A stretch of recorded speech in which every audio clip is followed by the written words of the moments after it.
పత్రాలకు సంబంధించి మీ party MLC అంటే నిప్పు పెట్టిన పరిస్థితి కనపడుతుంది. చెత్తపుట్టలో యారెడ్డి సంబంధించిన ఇది సర్వే అని చెప్పేసి కూడా మాట్లాడుతున్నారు. నిజంగా ఎంత దుర్మార్గంగా మాట్లాడుతున్నారంటే ఇప్పటి వరకు దేశంలో బీసీ కులగణన 1931 తర్వాత ఏది సోషియో ఎకనామిక్ సంబంధించి బ్రిటిష్ కాలంలోనే జరిగింది. ఆ తర్వాత అఫీషియల్గా అథెంటిక్గా ఉన్న కులగణన ఏదైనా జరిగిందంటే ఇప్పుడే జరిగింది. అది ఇల్లు పోయి సర్వే చేసిర్రు. మరి గవర్నమెంట్ అధికారులను పంపించి సర్వేలు చేయించడం తగ్గింది.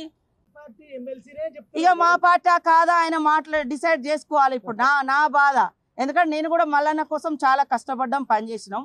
పార్టీలో మాట్లాడాలనుకున్నప్పుడు పార్టీ లైన్లో ఉండాలి. లేదా మీకు డౌట్స్ ఉంటే ఇది ఎట్లా చేసినామని ఆయనను కూడా 2-3 మీటింగ్లో పిలిచినాం. నేనే కదా పంచాయతీరాజ్ శాఖ మినిస్టర్గా ఉన్నప్పుడు కూడా ఉండిగా ఆయనను కూడా 2-3 మీటింగ్లకు వచ్చిండు.